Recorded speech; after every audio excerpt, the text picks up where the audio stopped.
I could just keep talking and blathering on for hours and hours and hours about how the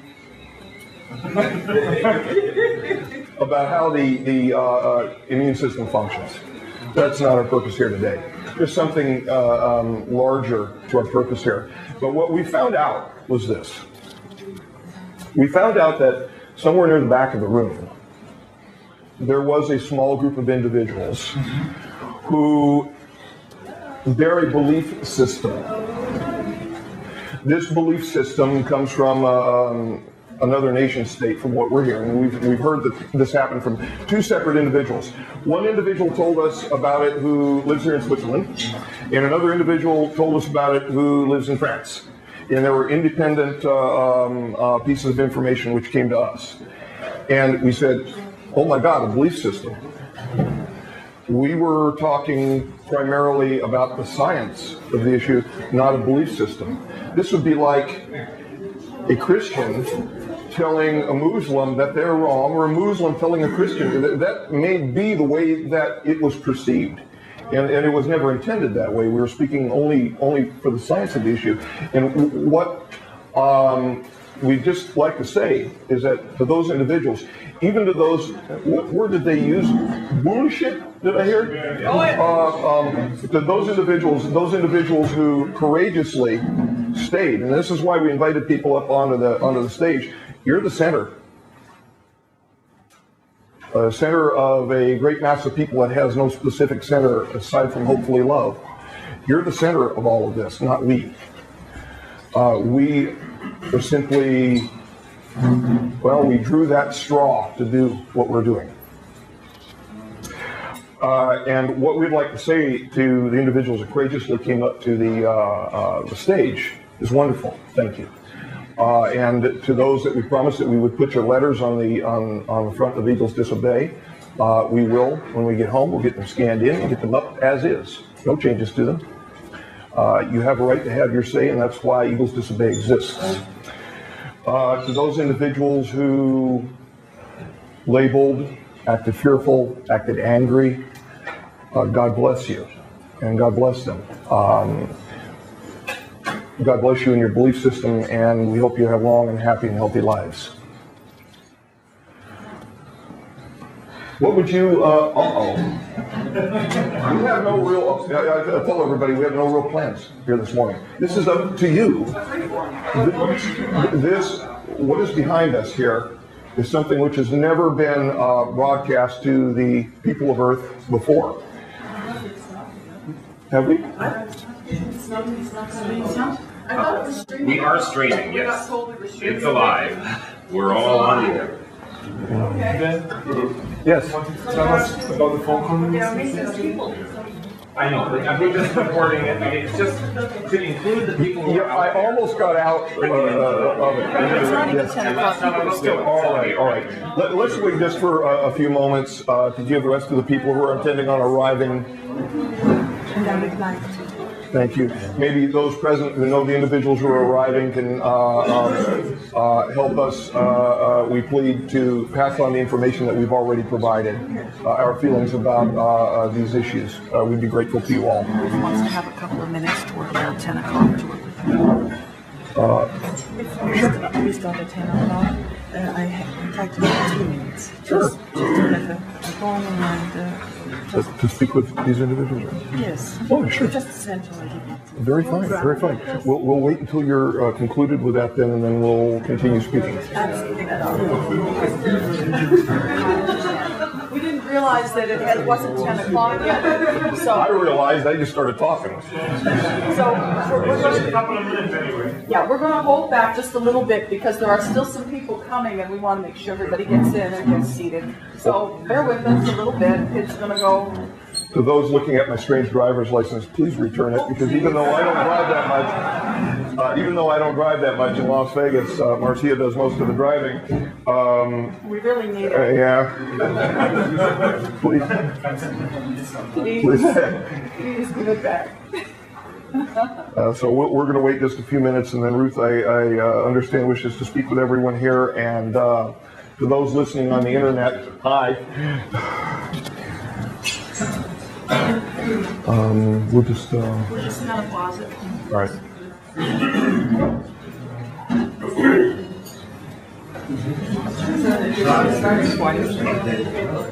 Better than any other.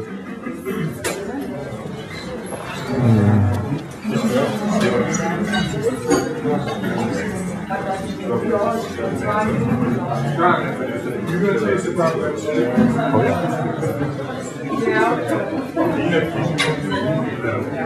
In fact, everyone's going to hear a short audio clip with some images attached to it. It was easier to do it in Windows Movie format than bring in an Abby in here. From the morning of March 28th, with Marcia actually speaking to the group the morning that the T2 date arrived.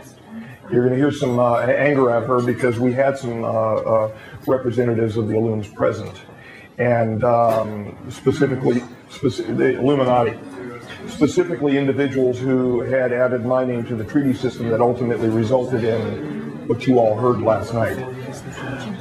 So there was some anger that you'll hear in her voice. Please understand that this was anger toward them, not anger toward anyone else. Even if I have to drag him and stop him. Drag me and stop me, and did you say strangle? No, manually I have to stop you. We're going to have a 5-minute and then a 1-minute warning for tape change. Tape change takes about 30 to 40 seconds, so if I had to drag you and stop you from speaking, I would have to do something drastic. What happens if you're speaking when this happens? Oh, I'll take Moses supposes supposes are roses. Moses supposes what a rose is. Right. And you can stop her.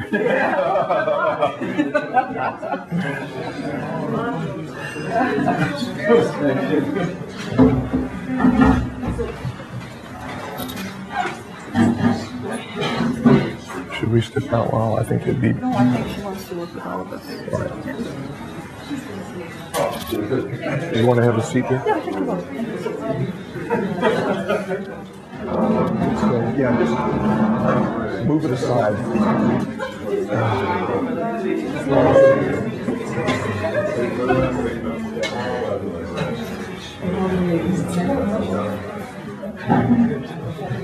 But I can speak out loud. This is an open mic setup.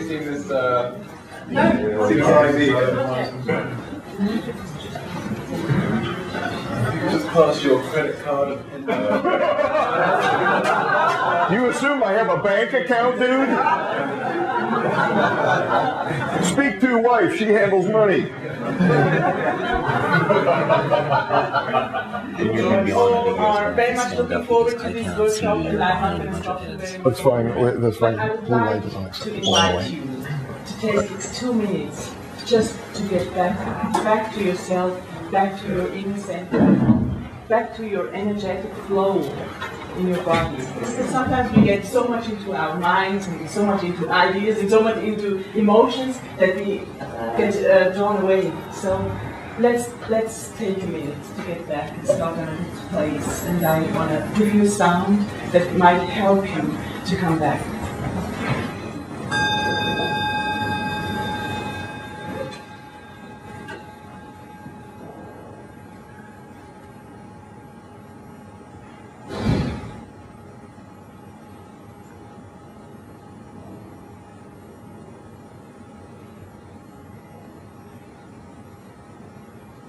I always like to connect myself with my higher self, with heaven in a way, and let some energy flow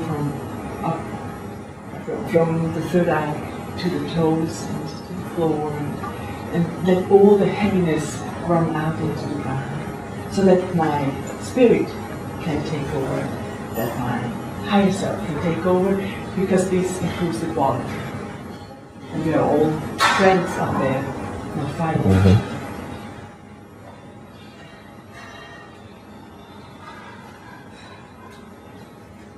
Thank you very much, and enjoy the workshop with Dan and Marci. Thank you. All right. The reason why this driver's license was being passed around while some of you were coming in is I had asked what the difference was between. I'm sorry. They can't see. I can see. You mean the cameras? The camera. Oh, wow. I was getting a Should I just signal from the back. move this over? It's only for a couple hours. It's the stand. I had asked what the difference was between my personal driver's license and the driver's license of the Illuminati. One individual correctly indicated the difference is they don't have them. That kind of filth is driven around in limousines. I had also indicated, and at the risk of restating a few things, which, yes, I'm going to get to the phone call. I'm not psychic, but yes, I'm going to get to the phone call. At the risk of restating a couple of things that you've already heard, we understand that there was a group of individuals who had a belief system present yesterday. And none of us, especially Marci and myself, wish to offend anyone who was carrying a belief system reference the existence of bacteria, viruses, fungi, things like that. We were speaking from a scientific point of view, from the evidence that we know to be true. And we're not wishing to collide at all with anyone's belief system. Yet we must stand with what we know to be true as well, and we can always find common ground with one another. That common ground is always love. Yesterday, after the rather exciting evening that we had, Marcia and I were notified by one of our team members that a satellite call arrived through a sat phone from one of our team members here in Zurich. Yeah, we've got some of the Eagles team here in Zurich, and I can actually show you, as long as they're not placed on film whatsoever. Maybe near the end, that's the red binder. Maybe near the end, show you what some of our team members actually look like. Some of you may have seen our former forum. In the Eagles team, they use such avatars as Mongrel and Owl and Caspa and Camel Duster. I see some smiles. Yeah, everybody knows about the Mongrel. When you see what this very strange and very loving man looks like, you'll probably laugh again. But we received a satellite call from the former head of the consistory of the Majestic. Yes, at least 2 to 3 of the former 12 were listening yesterday, and listening to you all. Everybody. He was, I haven't heard this sound in his voice. Now, we're being interrupted. Now, come on. I can't take such interruptions. I hadn't heard, this kind of a crackling, this kind of a shaken sound in his voice since the 1990s. Of course, he's retired back into industry now from government service after the last administration departed. It was on the way, well, it was already out, and then he left. He was very afraid for Marcia and I because he was only hearing audio feed. And everyone knows, yeah, lovely, just the audio feed. We've asked Bill, by the way, please rush the entire video out so that everybody can see everything in context. And he said he would do the best that he could. But he was very worried specifically for me. And we told him, look, as we passed the phone back and forth, you sent us out here. Had you not given these orders, the original purpose of my debriefing was for archival purposes. Marcia's private archive. I had intended to simply record for posterity as much as possible about Anne's experiences so that if someday we needed them as a reference, they would be available. That was the whole purpose, the sole purpose of trying to archive so much of his experiences. Then it became more. These days, these conferences were never in consideration, never a thought of mine. I just wanted and continue. And although I love every one of you, but I would want to continue just doing the research that we're doing and to back engineer some of the devices that we spoke about, and the Lotus research that you'll see some of the images of that wasn't shown in any other places such than maybe Caltech. Come on in, sure. Hi. Hi, Christian. Didn't start yet. Well, just barely, but come on in. Well, you get two someone. Come on in, enjoy. Is there a room? At least, is that window open in the back? No, it doesn't. I don't think it's All right. You have everything under control? I haven't seen Karen. Do you need that can go? There are more cameras. I guess it's not necessary for me to have one more camera. All right. I wouldn't argue. I haven't seen Karen. No. 79. I was Karen. I haven't seen her. In any case, I told him that you sent us out here, and you needed to expect that the people would rightfully and rightly express themselves to us. And after a few more minutes of conversation and some tears between him and I told him to listen to the people's voices that he heard and to make sure that the videos which were coming out of this conference were forwarded to the group which took over after Majestic. Should we just go ahead and name them? Name it? Not.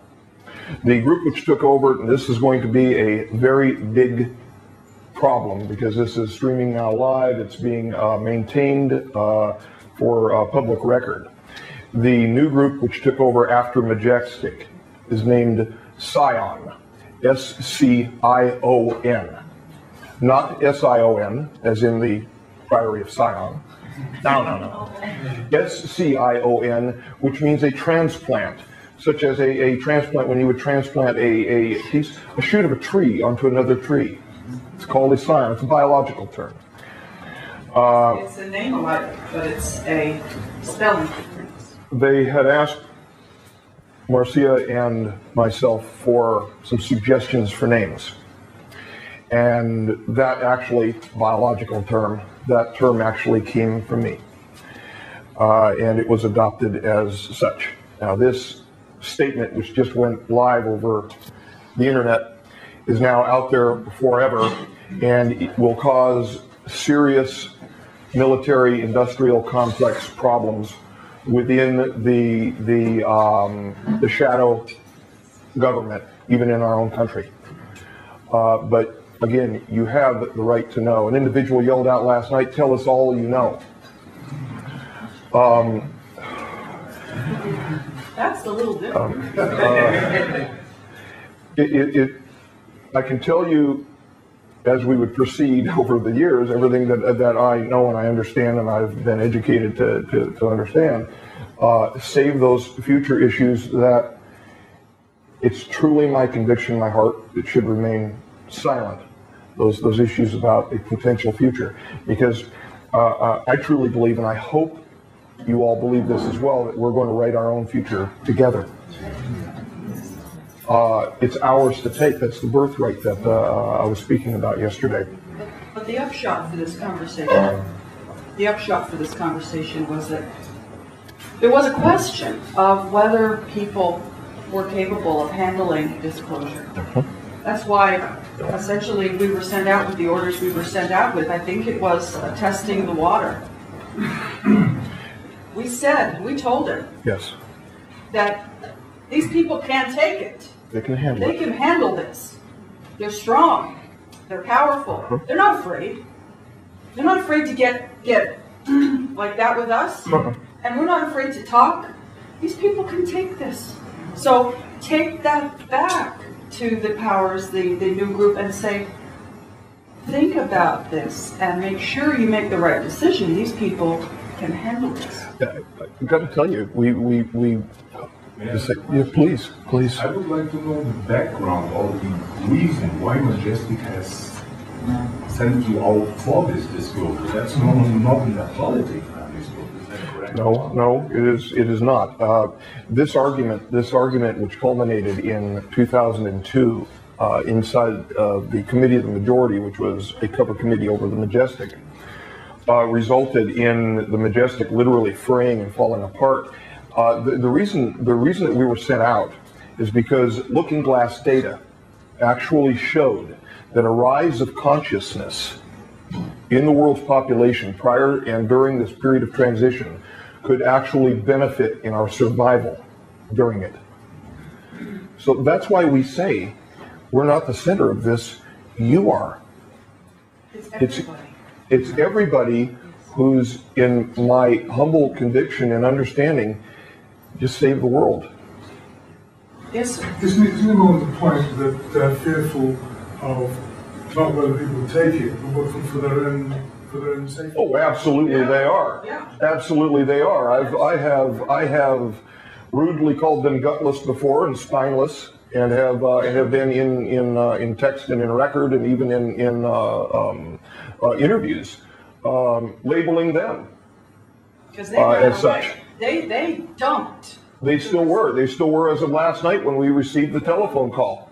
And one of the things which provoked a little spat between him and myself is I asked him why he wasn't here. I mean, it's not like he's short on money. He didn't need to drive. He didn't need to fly himself here. Grabbed one of He had one of the BAH. Well, I don't want to. I think we all know who I'm talking about here. I placed his name in affidavit under penalty of perjury, and I do have a personal relationship with a man, a close personal relationship. But when push comes to shove, we have to do what is right, each of us. He knew the risk when he sent us out here. It was his choice to pick the two. The one to have the orders read to, and initially the two to watch over me, as it was put. And while the back channel stuff was going on, while we were getting closer and closer to one another, to be permanently with one another, this is something that he risked. And ultimately, he and the last group of 12 risked. So they get what they get now. And I consider it fortunate to have been picked, though, for that. I really do. Sometimes it's hard. Sometimes life is hard. It's hard on all of you. It's hard on us, too. But you're right when you say they ran around. They ran away. Yes. They did not want to take this heat. They did not want to be held accountable and responsible. So they ran away, and they're protecting. Yeah. Yes, they are. Yes, sir. In purple. Yeah. What was the risk that he took? The risk that he took Yeah. was that we might vary from the orders, and we might also be a little more forthcoming with you all, which is what has been happening, than what they actually anticipated.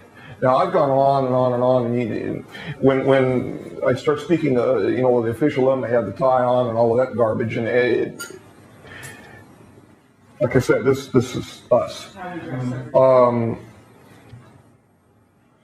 They risked everything for themselves, even though they're not willing to come out of the hiding places, they risk everything for themselves, that we might foment even greater problems for them. I know things about them, so does Marcia. We know dates, times of meetings, where they met with whom in Washington, D.C., account numbers, PIN numbers. We haven't used them yet. Marcia has threatened once or twice. Account numbers, PIN numbers, also contract numbers. And these are contracts into places such as the Defense Department of the United States.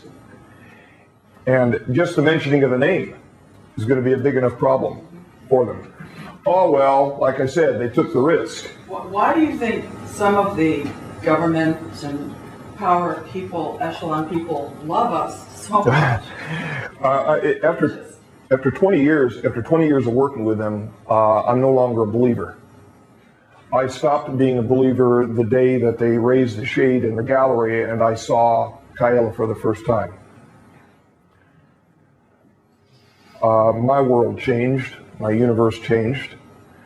It impacted me so profoundly, I had a hard time remain standing up.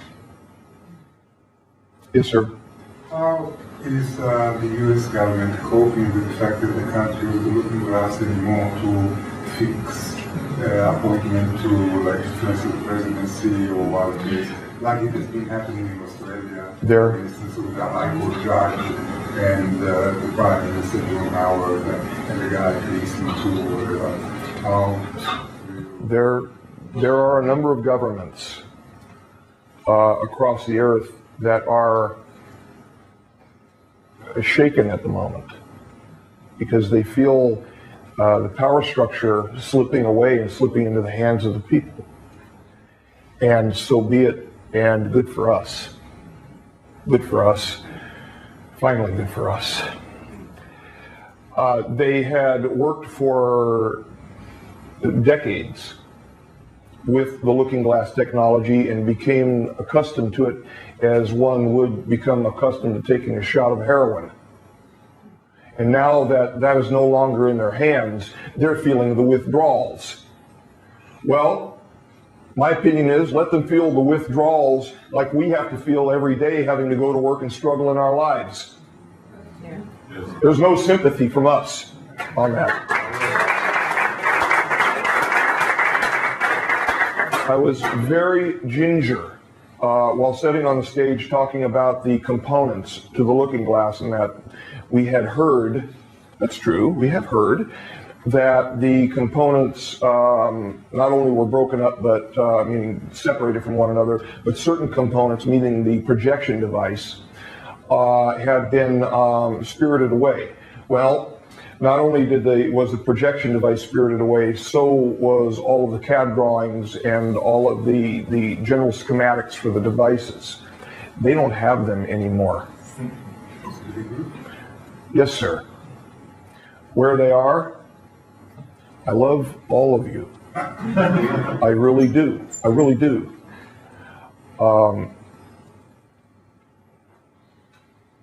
I don't officially know. You're hearing that word?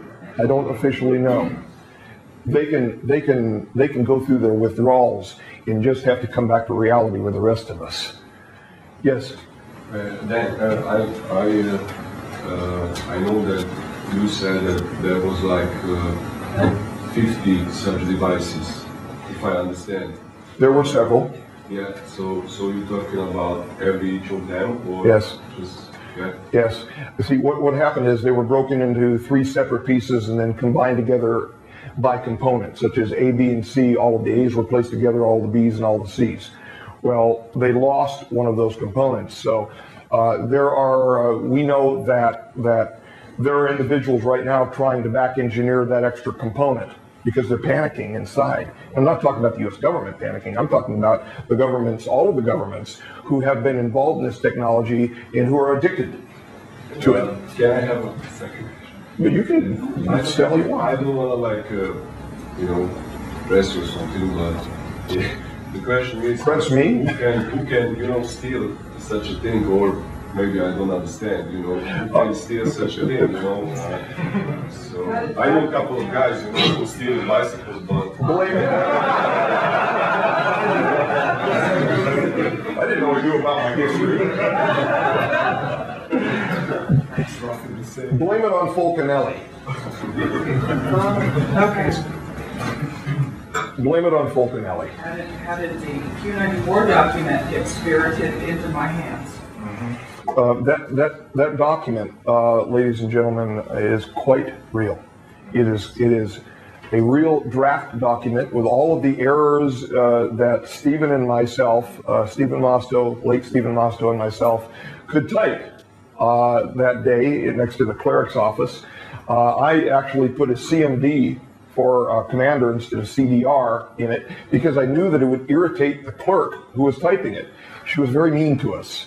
And what she would do, because we'd have to pass the paperwork, these are the days that we were actually using typewriters to type our draft reports, we'd have to pass the paperwork underneath a window such as like a bank window. And what she would do when she would get done retyping our reports back and putting signature blocks on them, is she would shoot the papers back and they would drop on the floor because she did not like us. So we did everything we could just to be irritable back at her. It was an inside thing that was going on at S4. The cleric's office was located approximately in back of where the nurse's office was located that Bob Lazar actually saw. So that's where the actual typing of this document occurred. It was leaked out by Stephen, who's no longer alive, and probably as a result of that. It came to me in a form that was very, very difficult to manage because it was an extremely poor version. It was gray and black, not black and white. It was horrible, gray and black.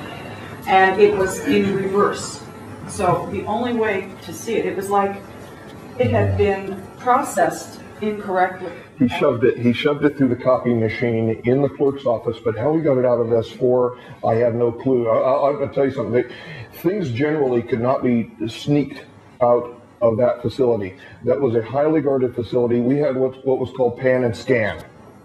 We would have to pan in, meaning wait, and have our irises, both of them, scanned before we could move from position to position.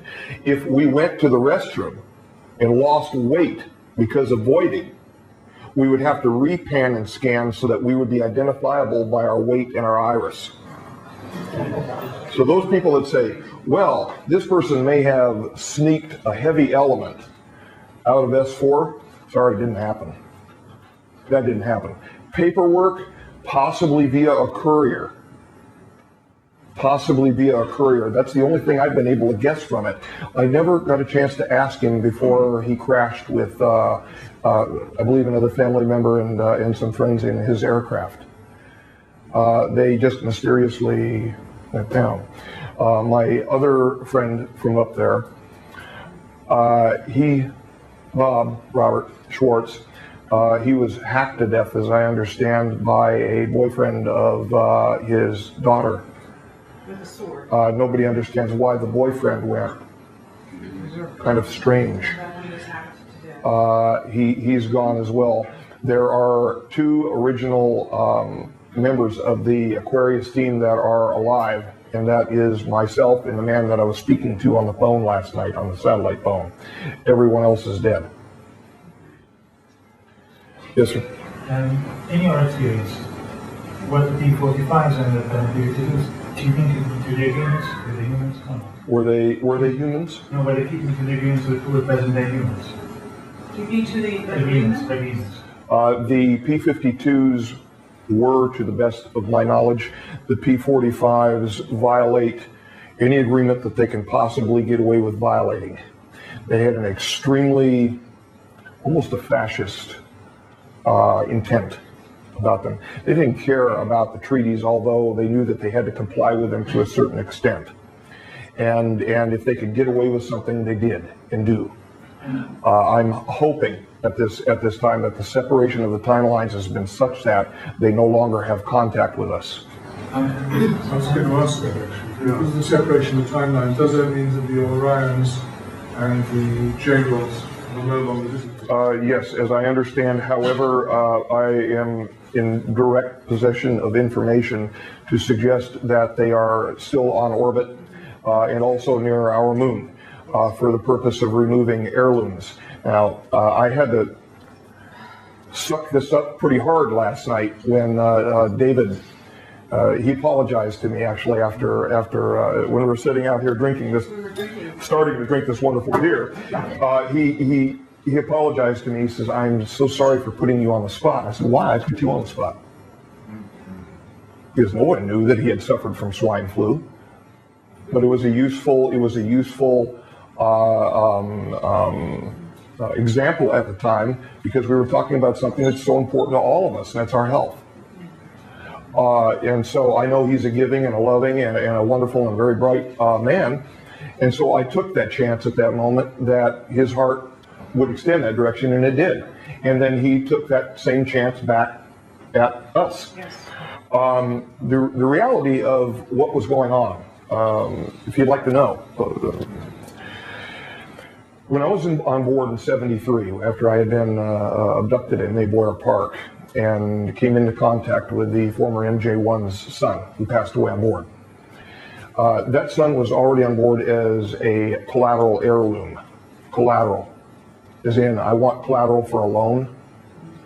The P-45s took collateral for the loan to agree to the treaties.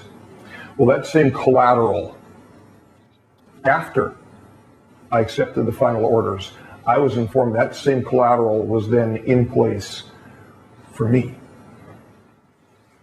which meant that my lovely 6-year-old daughter would likely have been taken as collateral and not returned. The only way, it was slightly misstated last night for me to get out of Majestic. No, it was for me to keep them here. I did what I had to do, because the P-45J rods are extremely legalistic. They want the letter of the law rather than the spirit of the law. And it was required that anyone who had care, custody, and control and was called senior echelon, and as soon as those final orders arrived, I was called senior echelon. Same as a J number again. The same as one of the 12 again. As soon as I accepted those orders, I was part of a treaty codicil, a separate portion of the treaty, of which I was unaware until I was informed of that. So when it came time for the divorce issue to proceed with the former wife, there was also a decision and a near panic between Marcia and myself to get the divorce done before June 1st. Had that not been done before June 1st, I would have been in care, custody, and control of those two young ladies, and one of them would not be here now. She would have been taken in the middle of the night, and there would have been nothing that her mom could have done about it. In the same way that I was taken in the middle of the night on October the 15th with a full house full of mature ladies and children, and no one heard a thing, and all of my property was removed. Silently. There was a group which was brought in called the Ghost Riders. They do not make sound while they work. That is their modus operandi. I brought them in. She brought them in to have me removed in safety. But there are other units like them, and they would have come in and probably enforced the treaty issues for the J-Rods and the child, this beautiful little child that I call Little Troll, because she stands about this tall and she reminds me of a little troll. She would have been taken in the middle of the night. So what was I supposed to do? When you love someone, you protect them. Are the Ghost Riders present day humans? Or? Yes. Oh yes. Yes, they're operatives. They're a crack team. Yeah, they're operatives. Absolutely crack team. I brought them in on the project because I needed the best, the very best I could find. So I pulled some strings and I asked for some favors. And I had our team that is loving and loyal toward us just because they happen to have worked with Dan built great friendships and become very fond of us all. Plus, other Majestic operatives who were very skilled. They took control of the entrances and exits of the locations. Mongrel and Owl were the two who actually removed me from the apartment. If you know the names Mongrel and Owl, Stephen and Brian, they're the ones that actually came in. It was Stephen that put his arms around me and told me I would be fine. They came in looking like the Borg. They had their night vision on and they had weapons out for fear that members of the Illuminati were actually inside of the apartment and would have tried to hold me. They didn't know for sure. They weren't able to watch the apartment that well for fear of being seen themselves. So it was a situation of a surveillance problem that was going on at the same time.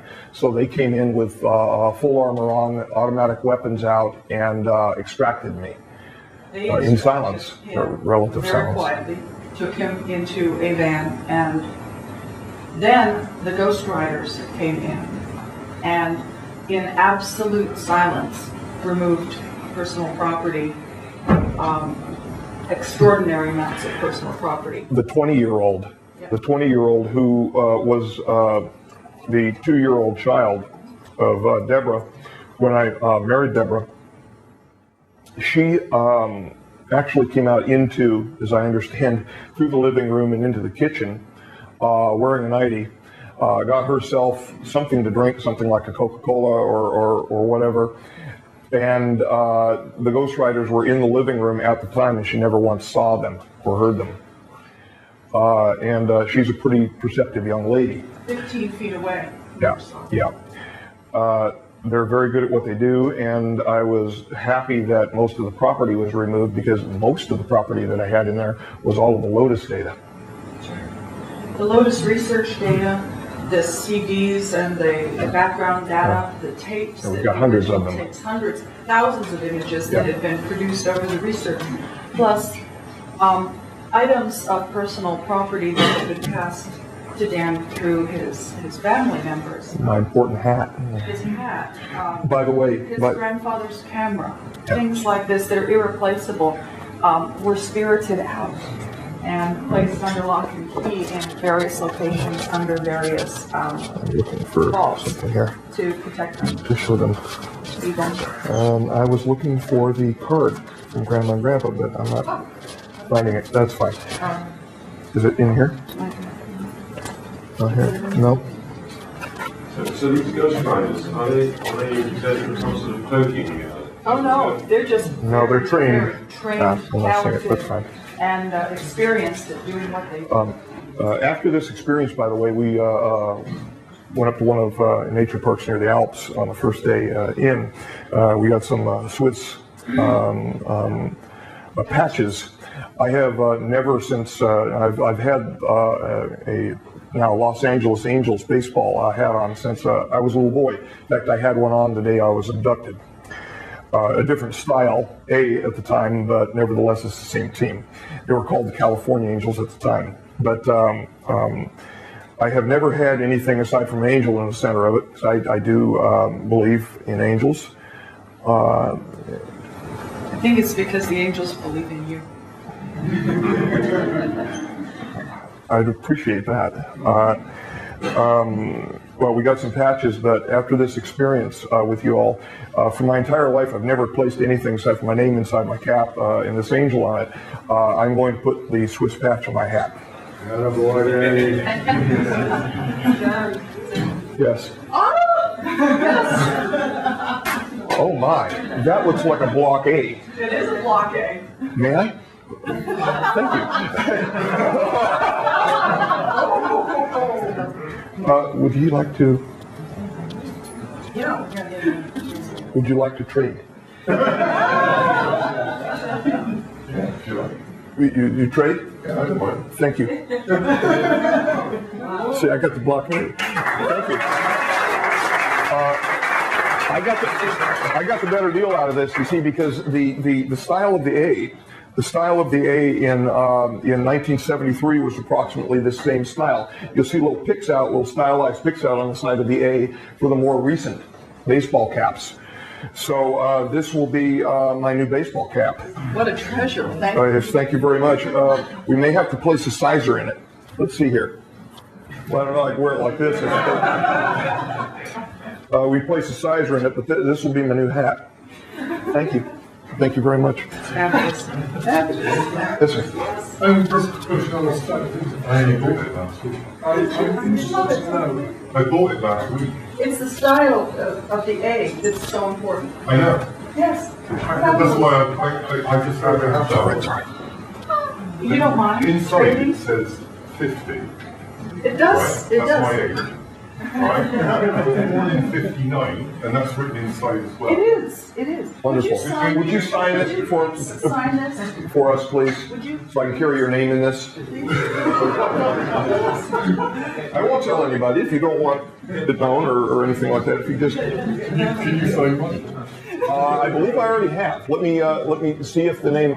Now you'll probably see a very worn name Crane here, because that's actually my family name. Marcia and I are going to be legally returning to my first original name, hopefully within the next few months. So I'll again be known as Danny B. Crane, my original name. Why did you not name Burisch? Tiffany, the now 20-year-old at the time, was just going to be starting school.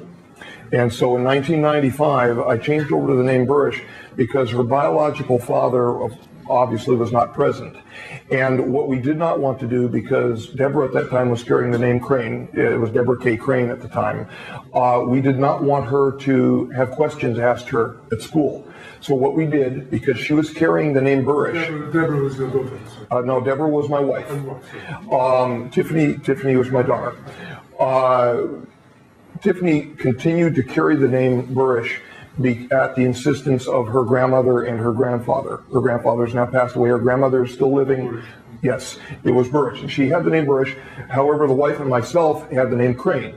So I changed the name over to Burisch to make it easier on Tiffany. So it has nothing to do with the No, it was totally personal. It was a totally personal decision. Thank you very much for the honor. Do you want me to place any more than that? In it?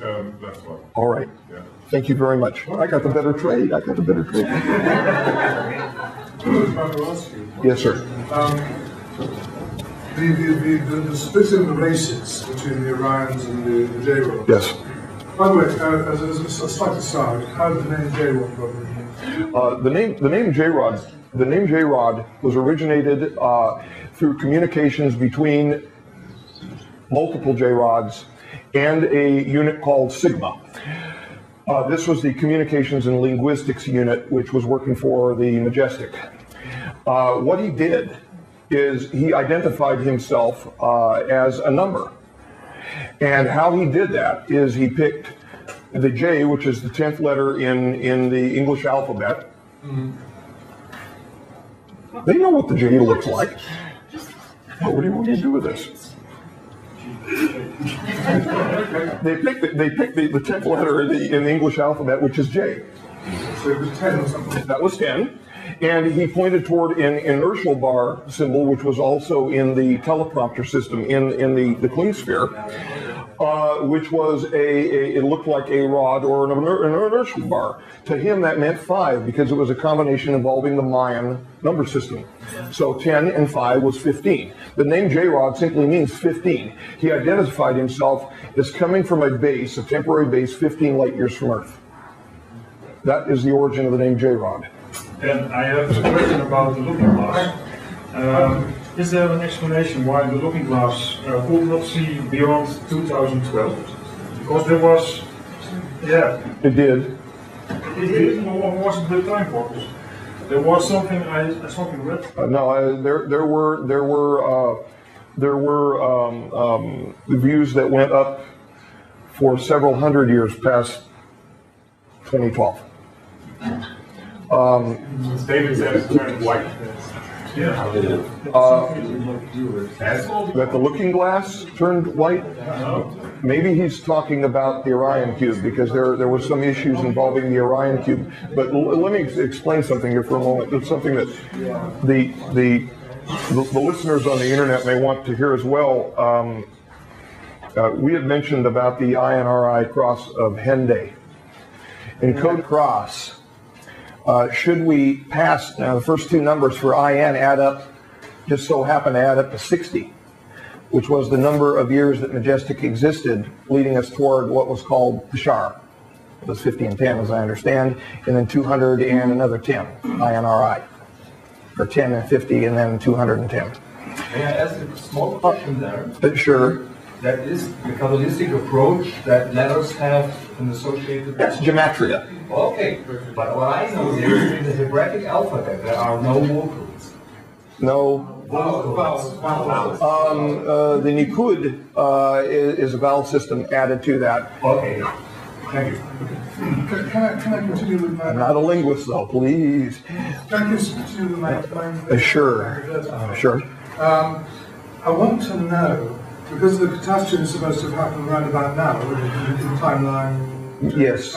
Yeah, well, that would have been what we nicknamed Timeline 2. Okay. And it was a very dark nickname, but it was a nickname nonetheless. So we're now on timeline 1, are we? I'm not sure what we're on right now. It doesn't really matter how it is. Right, and that's the whole point. It's supposed to happen now, and then the Orions are supposed to have left the Earth. Yes. The first moon, and then... Several thousand years after the disaster, yes. For me, it doesn't quite stack up here. First of all, would they have had the technology to do that? Several thousand years after the disaster, yes. We're talking, yes, we are talking a large expanse of time after the disaster, before they ever began reconstituting themselves, before we did on the surface of the earth, reconstitute ourselves to the point to leave. Okay. We're talking about a lot of time here. The Orions, because the Orions, you said that the Orions somewhere, I think it was on your resume on Camelot, said that the Orions left the time of the catastrophe. No. No, and if that's written anywhere, please show us where, because that would be wrong. It's clearly stated that they left a few thousand years afterwards. Okay, well, there's a slight typo there. That's fine. Okay, that's fine. And since they did that, does this mean that, because I did ask you this before, that we're never going to see them again, because we're on the wrong timeline? Well, as I said, I understand that a couple different things. I understand that there were teams left behind in case the disaster still occurred. These individuals ostensibly would know that they may not be able to go home again. Because it doesn't exist? Well, they may not be able to traverse the wormhole system again after we get done with the transit. I'm not certain about that. But does that mean that we're never going to see any other aliens again? No, and in fact, this is why I raised, I raised the specter of a couple hundred years of viewing with a looking glass, and I also raised the issue of INRI on the cross of Henday. We mentioned the first two adding up to 60, meaning the number of years from the time of the inception of Majestic to its official ending by the end of the orders, 2007. Now, of course, they officially broke off at the end of 2005, but the orders, they stood adjourned to the completion of the orders. The completion of the orders ended technically at the end of 2006. However, at the end of 2006. So if you count from 2007 and you add the last two numbers up on the cross of Henday, that is exactly the date that was seen as the date of first alien contact. Yeah, but who will be contacting us? It won't be the J-Rods or the... No. No, a true alien of non-human lineage. First true alien contact. That would place it long about 2217 or 2218. That kind of hurt me when I found out personally, because I would like to meet a true alien. I've met an extraterrestrial, but not an alien. I met an extraterrestrial of human lineage, several of them, so but not a true alien. We're never going to see any extraterrestrials of human lineage anymore? We should not. The public should not. That's disappointing. And how do you Thinking empirically, yes. But are there existing records, including movie, film, or video Yes, sir. of the J-Rods? Oh, yes, sir. Oh, yes, sir. Everything, for instance, all of my interactions, and there was well over 100 direct interactions in the clean sphere, all of the interactions were video, audio tape from multiple directions. Marcia, in fact, at her very short time when she toured S4, saw some of the videos. They're obviously highly secure, and I wish they would not be. It'd be the greatest thing in my life, to be honest with you, with some of the questions that have been raised and some of the statements and the labels that have been applied to us. If they just release the darn videos and let it be, and let people claim that they're hoaxed, fine, okay, but in any group well, I can only speak for some of the ufological groups that we've interacted with in the U.S. We've been treated much more politely here. Very polite. Much more politely. In fact, while we were walking toward the Volk's house for the panel interview that had not yet occurred, I looked over at Marcia and I said, this now raises the specter of my having to ask certain people in our beloved country who are involved in the ufological organizations exactly what is your major malfunction. These people get it. What's wrong here? Is it just anxiety because of our culture, or what? But our own ufological people are basically. In the book of William Beholder Fables, he mentioned that all the UFO magazines have been penetrated. Yes, sir. Yes, sir. At least most. Well, I can say rather authoritatively that all of them within the United States have been. We have the Majestic Folkloristics Unit in place to provide as much disinformation to the population as they could foist on them. Yeah, they did a good job confusing people about this. 5-minute mark, and I'll give you Okay. Then you dragged me off the stage and... Oh, a psychologist has arrived. Dan, may I ask you a question? No. Well, I asked you before on the post, you had made... And the telephone. And during the telephone call we had, wonderful telephone call. I was probably one of the last persons to talk to you over the telephone. Via phone, that's quite possible, given what Marcia is intending. It was really nice. Thank you very much. In fact, you aside from our close personal friends having to do with the Golden Thread, the-goldenthread.proboards.com. The real one. The real one. The pleasant one, the polite one, the one where people who were from the original inception of the Golden Thread will call it Book 1, and we'll call this Golden Thread Book 2, kind of like the Tale of Two Cities. The second book is called the Golden Thread. But please. Yeah, well, I was just wondering if you had one of your drawings from the J-Lord with you. Oh. Because, of course, we would love to see how he would have looked like. Yeah, I don't think we brought any of your art. Oh. That one I didn't plan. Pardon me. Now, how do I get around the seat?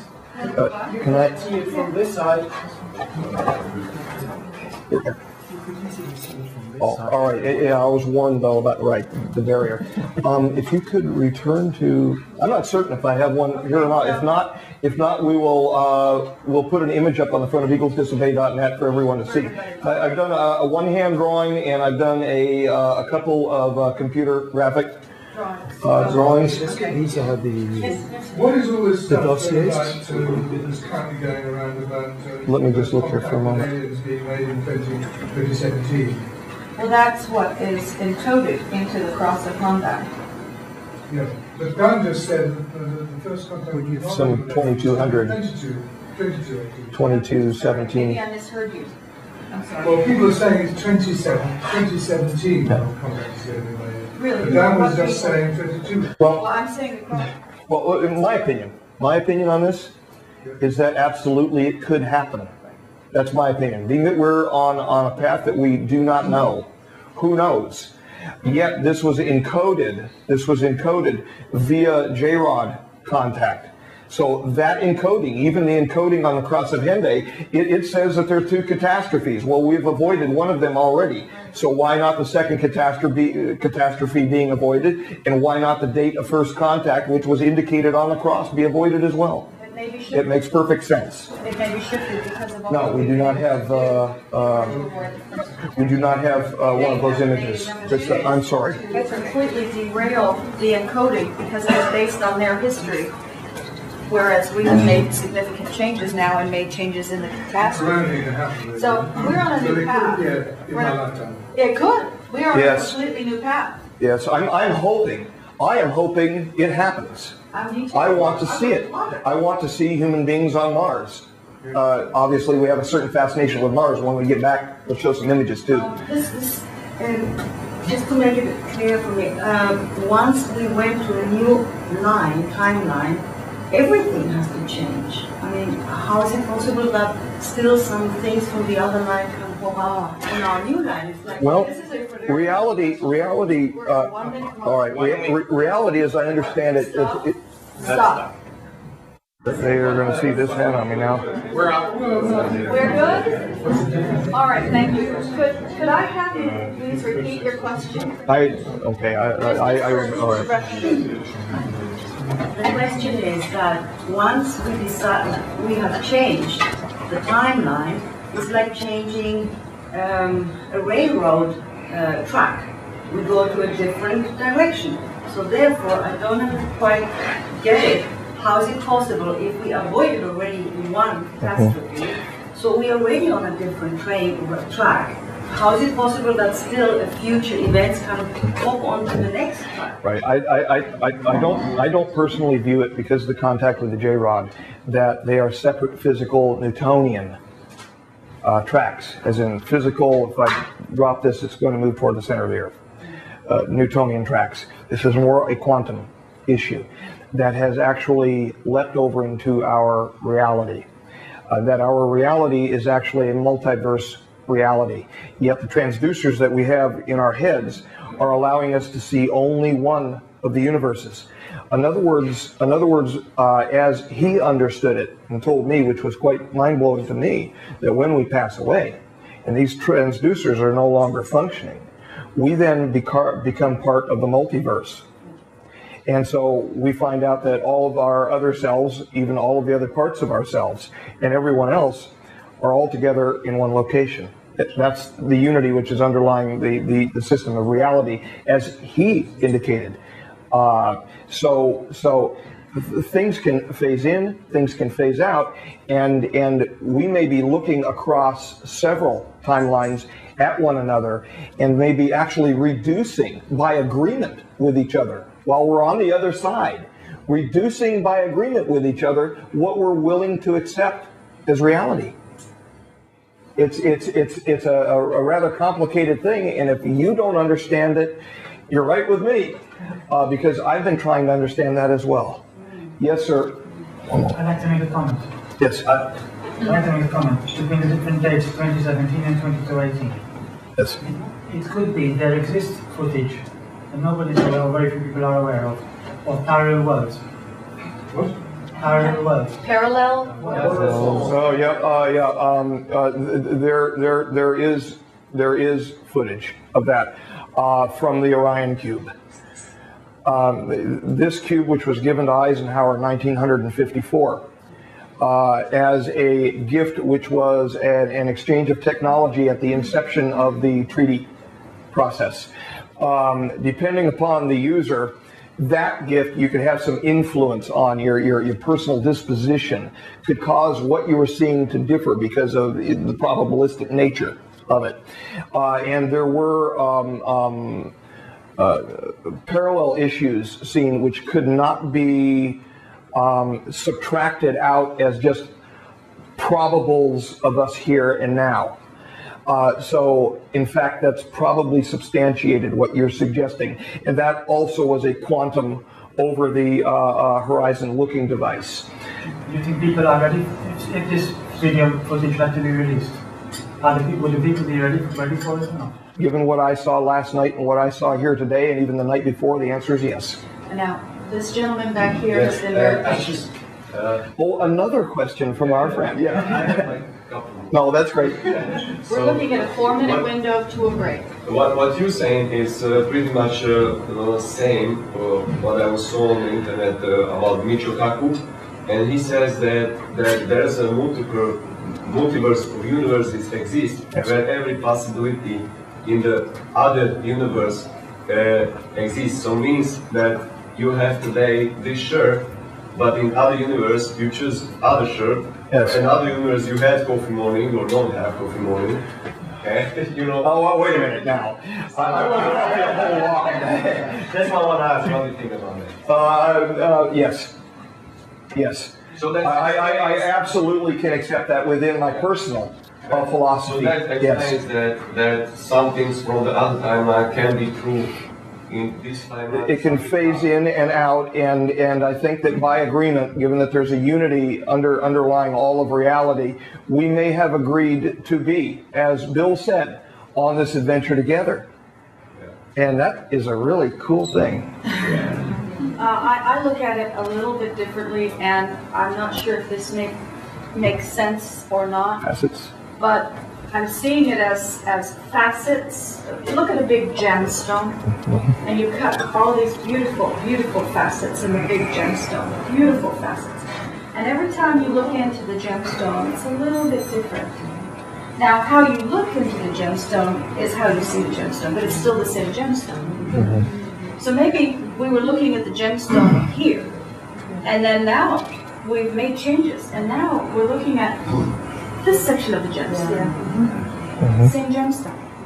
When we finish after the break, we're going to show you some images you might enjoy seeing. We have images here with us from Emanation of the Solfeggio, which is our latest ebook that's available on our website. The foreword is by Leonard Horowitz, Dr. Leonard Horowitz. See, so if anybody asks about emerging viruses and issues like that, Leonard and we have a regular communication stream. We're aware, we are aware, and we're just trying to be responsible with everything. Yes. Do you share the point of view of David Wilcox on his overview regarding 2012, or you have obviously a different point of view? I'm not understanding the. I asked, do you agree with David Wilcox on his opinion about possible 2012 and specifically which opinion? Well, he's very optimistic. Oh yes. Oh yes. Oh yes. Well, we had some personal fear when we walked in on the morning of March 28, 2009, that the Pacific Ocean may be greeting us in the Las Vegas Valley. We still knew in our hearts that we were going to survive, and that is exactly what we believe. Yes, sir. I just have a simple question about the treaties. I saw you. About the treaties. Can you elaborate on which nations have participated and how the representatives have been selected? The representatives were selected via the Committee of the Majority interaction with the United Nations. The person who actually brokered the political agreement creating the Committee of the Majority and bringing the treaty system even more into an internationalized view was Indira Gandhi. Most of the UN nations are treaty signatories to the OF9 and Town 9 treaties. However, they probably won't tell you openly this. Oh. So it's a lot of countries then? Yes, sir. And within the countries, do you know how these representatives have been selected? The representatives were selected at the times that the countries actually came into the information. The U.S. sat on it for a long period of time as a military issue. It was only in 1953 when Aquarius, the actual first Aquarius project was formed, that they became certain that there were time travelers. Previous to that, in I think it was 41 or 42 at Cape Girardeau. Does anybody heard of that with a crash in Missouri? There was actually a Huffman, a reverend, who gave last rites over some crashed beings, and no one understood at the time why he was giving last rites to them. He was giving last rites to them because there was a communication underway as they were dying that they were human beings. And so therefore, the issue of last rites as within our culture was appropriate for them, that they actually sought it out via communication with him. But in a number of countries, and how those delegates were picked was via communication with the nation states at the time, and then those individual nation states selected individuals to the committee of the majority, and then they became parties to the treaty. Ladies and gentlemen, I was told to please engineer a break at 11, and it's 11:01. A minute. What's a minute between things? How long? 15 minutes.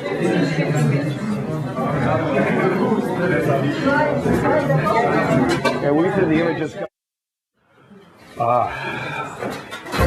A question was asked before you get to the. A question was asked during the break concerning the appearance of the J-Rod, because I was asked, well, was the J-Rod solid? Yes, the J-Rod was solid, but the J-Rod also appeared off-shifted in a strange way. That's about the best I can explain it. I don't really have words to indicate it. It's maybe to say he didn't appear as though he belonged. You know, you can look across the table and see another human being across the table, and we know we belong here. There was something, aside from what he looked like and how the communication was underway, there was just something wrong. And I think that something wrong was a separation issue. Actually, this is a segue, a very good relational question, because I was asked at the break if I could propose a question to Dan on behalf of one of the members of the ground crew. She would like to know more about the occasion in the clean sphere when you were suited up and you happened to have a procedural break wherein the J-Rod stepped toward you out of the procedural format, and you stepped backward, catching your foot. Well, you know what? I'm going to go ahead and put you on the spot first then with this, which will ultimately probably not weigh well for me, but tell them about the first time that we met at Vashti's. Please. Well, all right. The question actually segued. The full question was the communication that took place at that moment. Could you elaborate slightly? I understand. The very first time that I met Dan was in 1980. You'll understand in a moment why I asked her. At a party. I had been actually taken around Europe, taken around different parts of the United States and in different parts of the world because my family was trying to introduce me to the right people. And I didn't know at the time that my father was a majestic courier under the Forrestal administration, and he was required to go from country to country to country carrying sensitive, majestic documents. But I never knew that. But they wanted me to, they were grooming me. So I happened to be at a party at Vashti Bunyan's farm up in northern England and Scotland. It was called Wester Cumbersheen. It was technically up in the Cumbernauld area of Scotland. And this party, actually, the father of Vashti Bunyan was the gentleman with whom Dan was staying in England and studying microbiology, working with him under his tutelage as a young man, as a microbiologist. So he brought Dan to the party, and I was having a wonderful time, and I noticed this rather gangly 16-year-old young man. Gangly? Looking at me. Gee, thanks. His eyes went like like that. Red-haired goddess walked in. No. Well, I was a lot younger, and anyway. He managed to step backwards toward the kitchen door open and put his foot right into the silver trash can. At which point he stumbled backwards right through into the kitchen. That's how I first remembered him and then met him. So when he fell backwards in the clean sphere, it was no surprise. It was for different reasons, though. I was not taken by the J-Rod as I was taken by you. It was a whole different series of emotions, trust me. What happened is when we were introduced, while we would go through medical checks, they actually suited. Initially deconned and then placed in a gantry ramp and wheeled over to the clean sphere. We would then have to hose into the clean sphere, open up air lines and emergency ducts, and also do communications checks. While all of this was going on, I was supposed to be having all of the information about what I was supposed to do inside there already memorized. Looked good doing it, because if you didn't, the number 2 channel that was going up to the surveillance unit inside of S4 would be telling you to get back to work. And then I would be introduced into the clean sphere. I was to step to the right. There was a symbol of a anthropomorphic symbol of a human being giving a friendly symbol, which was a real joke for Kaela, because I would stand there and go like this, and he would be laughing at me. I did it. And then I was supposed to do the bridal step toward him, indicating that I was a friend stepping toward him inside of the Sigma, the unit that I mentioned before for the linguistics, the Sigma unit's protocols. So I would do a bridal step. Well, he got a little cheeky one day with me, and as I took a step forward, he took a step forward. Now,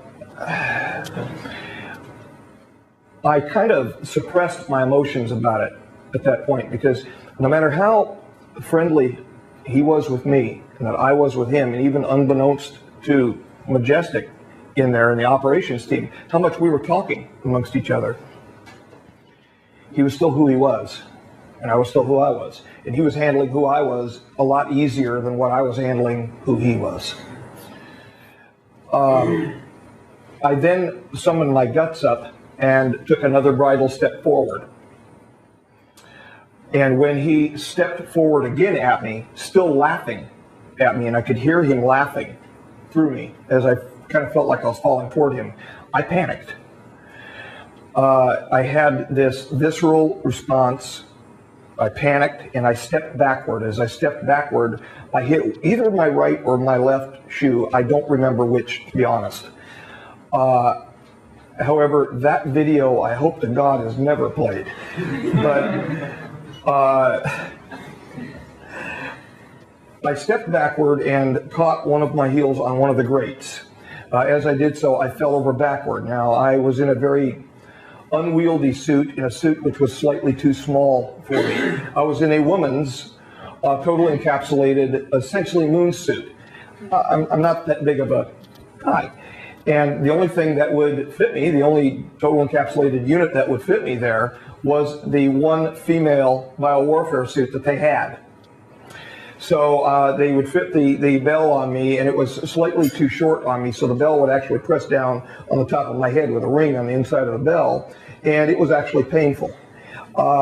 It was also very difficult to walk, essentially a Apollo-type moon suit that one would expect. Well, when I fell over backward, I was lying. You looked like a cockroach. A cockroach doing this business. Well, when I began reaching out, I was panicking as it was when I fell backward.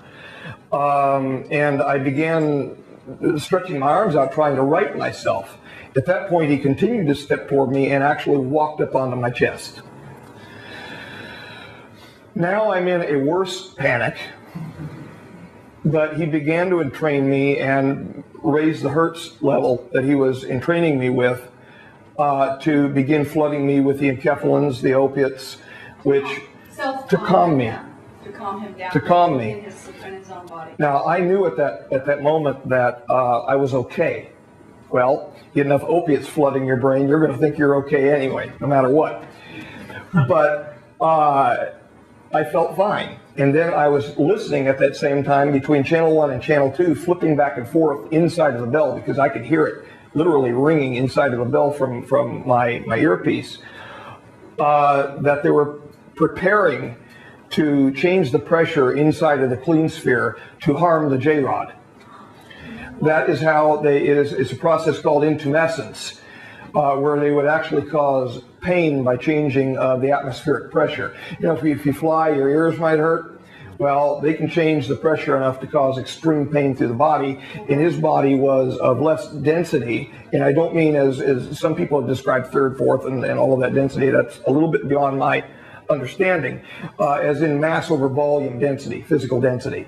He was of less density than what we are, given his physical conditions under which he grew. So they were getting ready to fire the repress valves in there. Ready to hurt him severely. Yes, to knock him off from me. They thought I was being attacked. May have been, but it was not with a negative intention from him. I then fell back into, I was lying down, but I'm saying I drifted back into what he was communicating and had very little command over what I was doing at that point. The communication went on for some time, and all I remember seeing are streams of, could you put Zurich 15 up, if you please? Yeah. Thank you very much. There it is. Streams of that. That is what their shadow language actually looks like, or looked, depending upon your personal consideration about what happened to them. I'd like to think looks, because he had a boy, and I hope that he's at home with his son now. Marcia has presently in Las Vegas 450 diary volumes full of that. What does this represent? That is, in fact, the shadow language of the J-rods. They would hold their hands, some of you can see the shadow here, under a projected light, and they would actually communicate as a passing screen was recording it. Their language is composed of 3 separate parts. A central feature, reading from right to left, but a central feature which is either an ideogram or a consonant, and then vowels. So if you see items like this, and for instance from the P-24 crash, the I-beams from Roswell, those are actually vowels that are on the I-beam. We've got 450 volumes of it. Most of the time that he was downloading the information, it simply streamed into my brain looking as what you see here. This was written by me from right to left, and if you think of 450 diary volumes full of it, that is what Marcia is the caretaker of. You wrote this, actually? Yes, it has been projected into a negative for the purpose of the showing today, because Stan Goldstein, the former chief psychologist for the Consistory of the Majestic, suggested that it might be less, I don't know why, less shocking. My concern was this. I had a concern about showing this at all. Marcia wanted me to show it. I was concerned that, being an abductee myself, that some of you may have seen something of this nature. In fact, this was planned to be shown the first night, the first interview. But everything was somewhat moved, derailed, and shifted and changed in the conversation. And so this was actually written as a black on white paper. It's all written with black on white paper. So I had this streaming in, and at the same time, I found myself inside of what appeared to be another reality, a 3D hologram, like a holodeck from Star Trek, and was being shown other items, for instance, his home, items concerning historical items, which I honestly have to, our own historical items, which I have to be very careful about because there are many perspectives in this room, and I don't wish to offend anyone. So I will be very reticent to speak about certain things. For instance, we don't go to religious issues. We don't go to religious issues. I feel that we're put here to understand one another and to exist with separate religions. This is my personal feeling. To exist with separate religions so that we can understand God via our difference and where we can find common ground. So the specific items that he may have showed me concerning that genre, I would be very reticent to. He showed you images of his home. He did. His planet, his society, his school, where he functioned. He showed me the Gliese system where they departed from, and many other things. This is in fact part of the actual decode which contained the March 28th, 2009 date.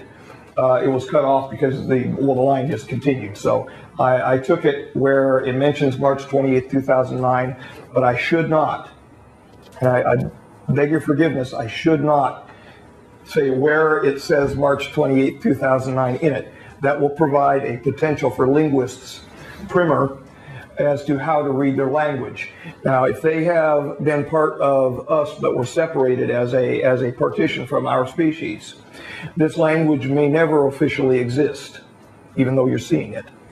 It may never officially exist. If it is decodable from what we have up here, then so be it. We've shown you the truth to that extent. So be it. But we should not give a dictionary, this is what an A looks like, this is what a B looks like. That would be a very bad idea, personally, I feel right now. At least right now. I mean, my opinions could change, but personally, yes, sir. Can you read it yourself? Yes, sir. Marcia has, in fact, had me, this was the inception of the big problem for March 28, 2009, save the date itself. This indicated March 28, 2009. This is actually the transliteration into English, the best one that we could form. Now, you may see the word beanie at the start. Beanie. That's what he personally called me because I was asked about my childhood when he was talking to me about his childhood, and I told him that I was a great fan of Cecil and Beanie. It's a cartoon, the U.S. cartoon. In the United States, a cartoon back in the 50s and 60s. I used to watch it too. It was cute. Earth was referred to as ERT. This is actually the date for 3 days. And it placed it in Marci, which is March. Ing was his way of speaking about Great Britain, and that's why I said the only country on the net in type testimony, the only country that was actually named in this was England. But that is how they remembered the name for England. It was just called Ing. Well, you have to think, what do we exactly know and remember from 2,000 years ago?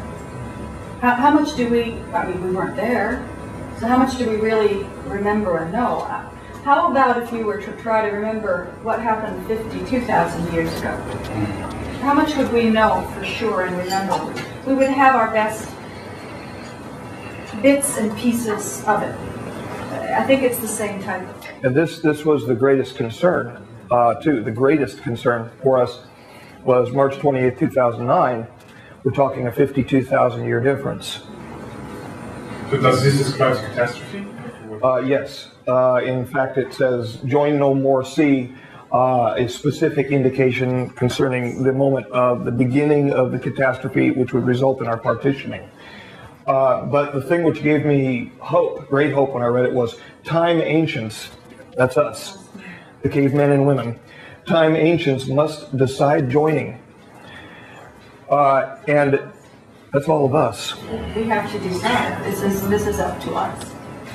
And when that was decoded with it, that gave me a great deal of hope for our future. And what was the catastrophe about in terms of forward-looking? The catastrophe was approximated with the use of wormhole access technology on our Earth, which then caused a between 1 and 4 degree geophysical pole shift of the planet Earth. The mantle and crust slid. It was an asthenosphere situation where it slid, and some waters actually poured out, some of the mantle waters under high pressure that have been discovered, poured out as well, and there was a great inundation. Now, one individual walked up after the interview and showed me a photograph of a rainbow. And so that's the one thing, the rainbow, that personally, from my own personal history, that has really lifted me up inside, emotionally, spiritually, lifted me up. His bow in the clouds.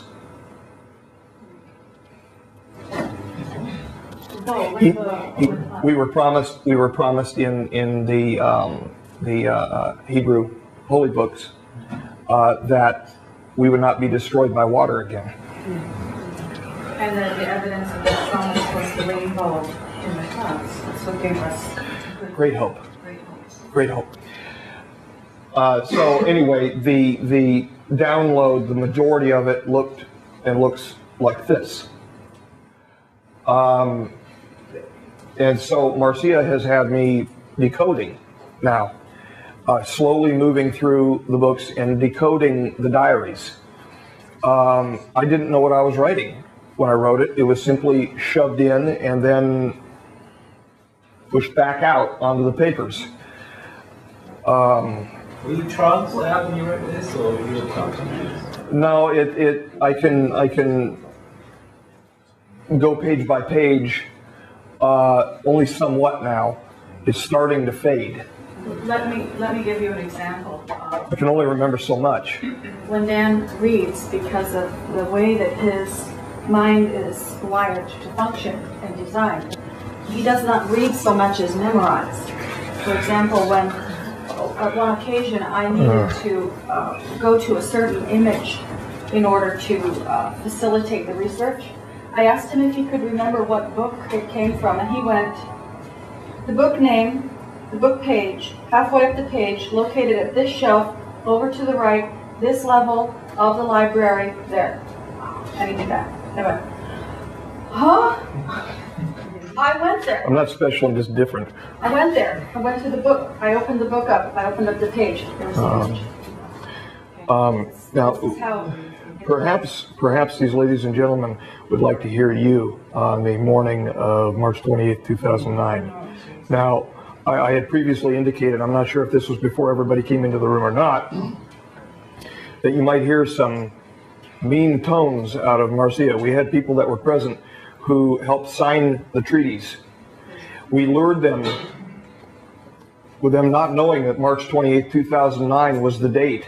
We lured them to Las Vegas and had them put up in the hotels in Las Vegas. We made sure Stephen and Brian were in charge, in fact, of the operation. We made sure, because we had enough people there, that they would be unable to leave the night before the meeting. I don't want to...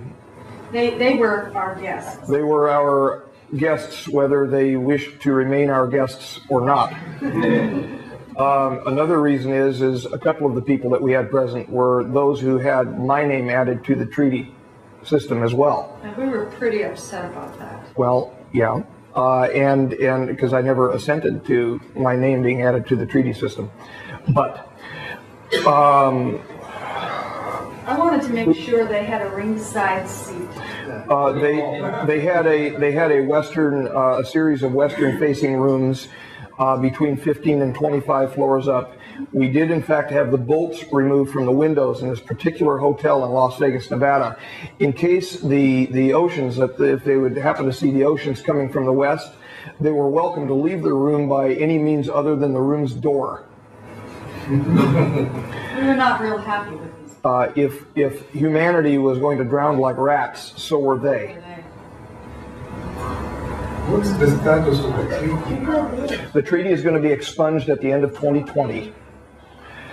We were told right before the operation happened, where Marcia actually had me extracted, she and I were having conversations about that. And we said, we can't wait another 12 years. We had waited 18 years to be together. 18, add another 12 to that. You know, we wanted some life left in us, and not to be held apart any further. And so we took the risk. She took the risk that day. Damn right. We figured that they would be too busy with the formation of the new group. The new group of Illums that came into the 5 councils. There are 5 separate councils, 5 councils of what are called the Areopagites of the Illuminati. I cannot name them, or that would be considered officially name them, meaning who is seated at the heads of those 5 councils, or that would be considered something that they would directly eliminate me for. So I've got to be honest. I mean, Marcia and I do want a future together for ourselves too. If we can do anything from behind the scenes to get them outed by other means, that could happen. But directly naming them, nobody appointed me, and even if they did, it doesn't matter. As somebody who's willing to spread his arms out and have nails put in them. I'm just a human being, and I just want a life with my wife. So I'm doing the best I can. Yes, sir.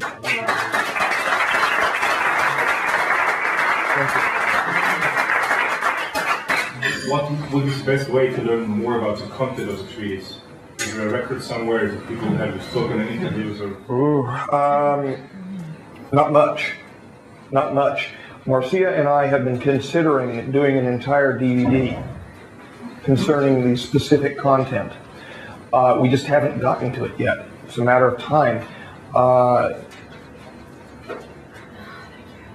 We'll get a copy of this record, and I'm sure I'll remember it. And we'll consider doing it. The next DVD I think she wants us to do is about the Q94. The next DVD I actually have asked him to do is a line-by-line examination of the Q94 document with attended science. There have been criticisms of that document. Let me find something here briefly. Uh-oh. Your stuff is on my stuff, and my stuff is on your stuff. Back to the Moses supposes again. There we are. Most of the criticisms of the document have come from unnamed sources. One person was allegedly the head of a medical school on the east coast of the United States and said, oh, this is just all gobbledygook. Well, to start with, if you sit in a chair as a professor, at least within the United States, I can't speak about other universities around the world, there is a great deal of pressure to keep your job, to conform to dogma. Initially, the individual with whom I had a conversation about the Q94 document, who was a PhD in neurophysiology. His name is, well, we'll just say Dr. Greene, who is associated with people who are associated to a group called the Aviary. Now, remember what I said about the Aviary. Here was from Monday, the 2nd of February, 2004, my birthday, a message that came via skywatcher22@hotmail.com, and that's Bill Hamilton, UFO researcher. Subject, One more comment and message for Dr. Dan. Today, I wish to offer Dr. Dan Burisch a happy 40th birthday. May you one day be recognized for your work. Dr. Green wrote, quote, "It would be foolish for me to ask about a specific area of molecular biology in which I'm not as advanced as is he, Dan. His writings on profound biochemical and genetic postulates are beyond a single medical school course in pathophysiology," end quote. Yet, when I refused, right around the same time that I refused to buy into the garbage, the disinformation coming from the aviary, having to do with Serpo, right, that's right out of a Stargate movie, with Serpo, with what mysteriously happened at Gate 3, yet they couldn't find even our names in a search string prior to us going to Caltech to speak, and our names were on the Caltech website. For about a year. Well, you can still find the abstract there. They have such deep contacts, they claim, inside the United States government that they can't do a simple search on the internet. Something wrong here. Now, all of a sudden, it's allegedly all gobbledygook. We won't buy in, so suddenly they changed the tone. So, what I've been asking ever since that day is, who is the person saying this? Because this person was allegedly a female doctor, head of a medical school, and member of the National Academy of Sciences. Oh boy, give me her name, because I'm going to marry her to her comments forever. I'm going to go line by line, one way or the other, through the Q94 document, and we will reference the comments in the Q94 document to published peer-reviewed literature. So, let them keep talking. Yes, sir? You mentioned Serpo just then. Yep. What do you make of that? It's disinformation. It's total garbage. Garbage. Is this It's refuse. No. It's garbage. No, it's total garbage. So there's There was no exchange program like that going on. 12 astronauts who went to... No. I want to know a story about it. I know. I'm sorry. I'm sorry. All you look. If you wrote a story about it, you obviously referenced. You obviously referenced the individuals who were claiming things. Yeah. There's nothing wrong with that. I wrote about it too. The name Serpo is an old K4 NATO K4 code that they appropriated, and the individuals involved in the aviary are well aware of that. At least one of them, because he was involved in the military. Well, a couple of them were. But it's an old K4 code that was written backward, the word OPRESS for Operation Rehearsal. At the same time that we were coming up with the information that we were coming up with and told to tell the truth to the public, what they were doing is they were doing a rehearsal to see how much garbage they could purvey on you. Yes, sir. What really is the connection between these councils adjusting to the asylum and top government officials, local state leaders, heads of state? If you go to the Project Camelot website, the signed affidavits sworn under penalty of perjury. We've placed our liberty on the line. Bless you. We've placed our liberty on the line for this. And if anyone wishes to challenge those affidavits anywhere in the world, as long as we're appropriately transferred to those locations, we're happy to do this. In one of those affidavits, I named the names of the last 12, who were the seated last 12. As a follow-on to that, as Scion took over, the number was reduced from 12 to 9 individuals. Those individuals, I'm in approximately the same position about naming those individuals as what I am concerning the 5 Areopagites. Very dangerous. I can't ask him to go there because of safety and security reasons for us. Then can I ask one question about the Serpo? Yeah. Yes, sir. Oh, I saw you. Okay, thanks. Since you mentioned Bill Hamilton, I have a question about what you mentioned yesterday about reverse engineering for, free energy purposes. Yes. I understand from his interview that Project Camelot did with Gordon Novell, or what's his name? He's supposedly doing the same. And since I heard his name on that also, could you just elaborate on how those tracks go together? Are different groups trying to reverse engineer stuff? Are they connected? Well, same people are involved in different things. Okay. Everybody knows we're going to go ahead and get difficult here. Everyone knows or may know about the issues that I've had with one Mr. George Knapp of KLAS TV8. All right. He and I had an issue which occurred in 1990, and he's had some issues with me ever since. I love the guy. He's a good, jovial, investigative reporter, kind of. Just as an aside, there was a panel in 1990. He tried to pin Dan down about a statement about where he was working, which was at the time Area 51, and he was a big company man. He says, no, I'm not going to talk about it. He tried to pin him down about it, and Dan was ready for him, and he embarrassed him in front of a whole live audience, and George has never forgiven him. I was a company man at the time. I didn't even know that ETs existed, not for sure. I had been abducted out of the park, but I really didn't know what happened way earlier in 1973. I only really learned about what happened many years later. And so I was thinking at the time that I was simply working for the United States government, the United States military. It was a defense issue, a biological defense issue is what I was thinking. So I was basically telling him, why are you opening your mouth with such a beautiful flag standing behind you? Meaning Old Glory was standing there at the end of our panel post, our flag. And it irritated the man.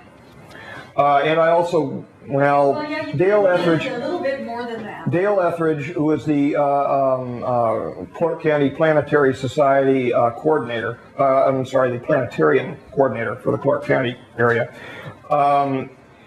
did a stunt with me where he said, I'm going to tell the truth about you, Dan. This was right in front of George, as George said, I've got information on you, Dr. Crane, that you are a part of the saucer program. And then Dale Etheridge looked over at me and he says, and we'll get to Gordon here in a moment, A. Gordon. I'm not going to say the Gordon, I'm saying A. Gordon. You're going to hear A. Gordon in a few moments.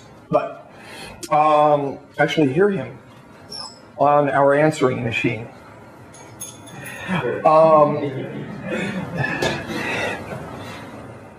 Dale raised this bag up out from under, it was a preset joke, raised this bag up out from underneath the table. And he said, I've got the goods here on you, Dr. Crane. And I said, okay, fine, show the goods, show the goods. And he pulled out an Alf doll. You know, the old Gordon Shumway, the little Alf creature, the alien life form creature that liked to eat cats. And I said, there you are, George. I said, there's your extraterrestrial. Well, it was a very embarrassing thing for George because we were laughing. We were laughing at it at the time. Again, I had no idea.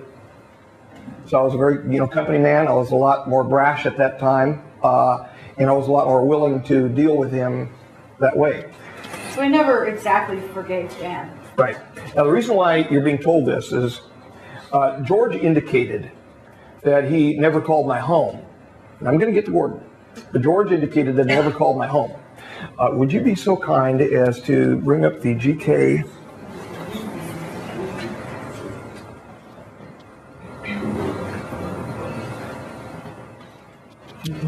Yes, if you please. Oh, one says GK and one says GM. Go figure. Okay. The one on the right-hand side, if you would be so kind. From 1991, ladies and gentlemen.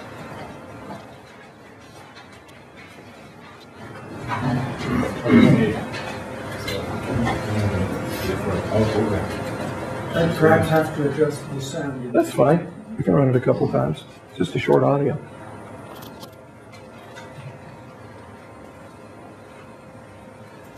Just like it's a case to case. Is that right? Yep.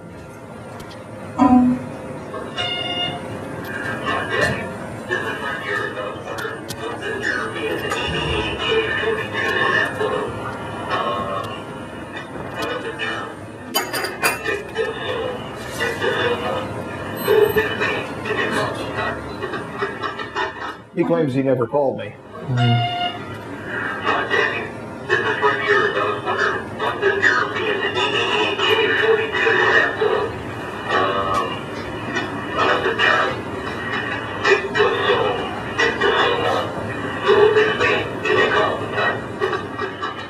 He had some inside information, and I got a hold of my home phone number.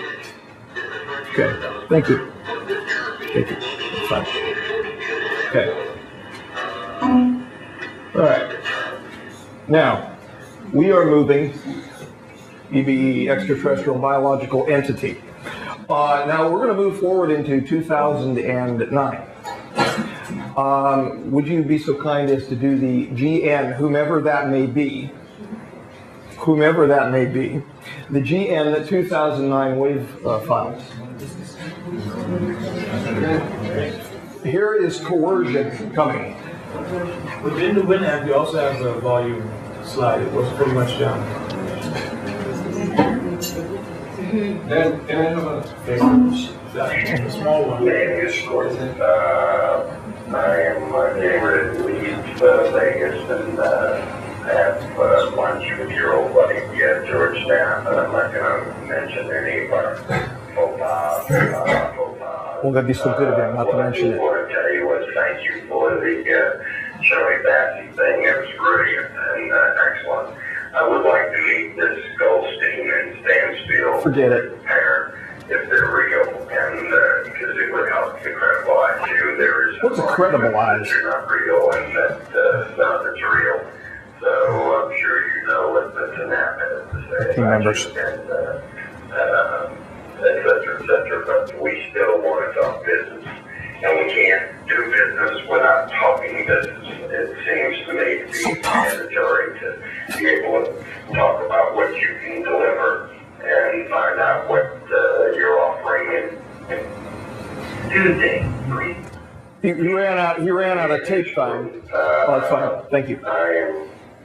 He ran out of tape time. He just kept talking, and our answering machine eventually just cut off. Thank God. But what happened was we met with a certain Gordon. I'll just say certain Gordon because we were dealing with issues here, and he wanted to offer me to back engineer the looking glass device.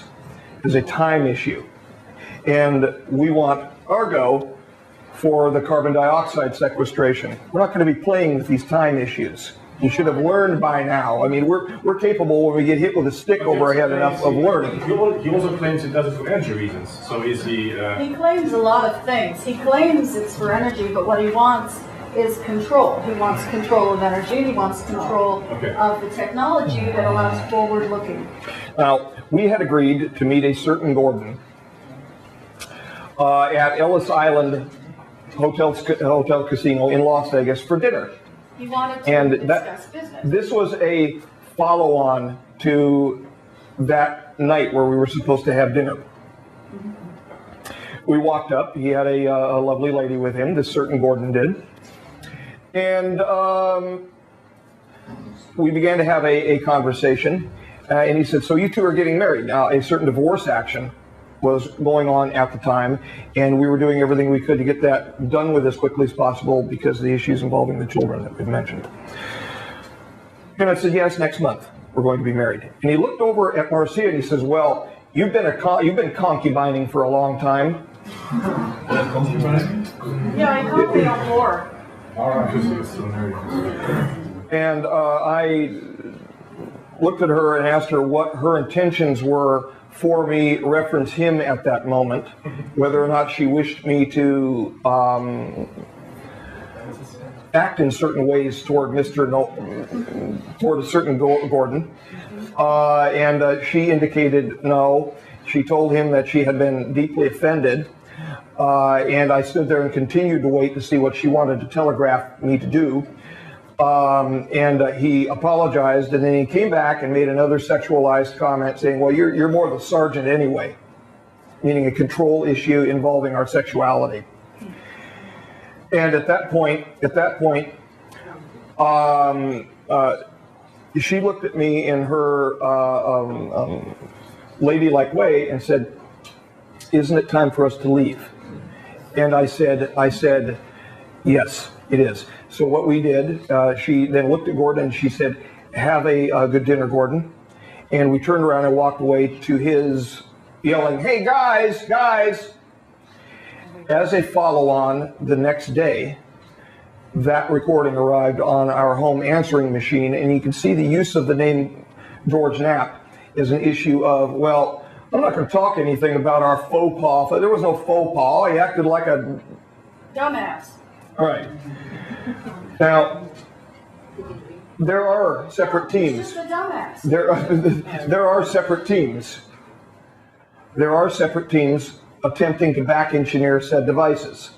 He in fact, is involved with one of those teams, and he doesn't have the full device specs. He wants to fly a disk.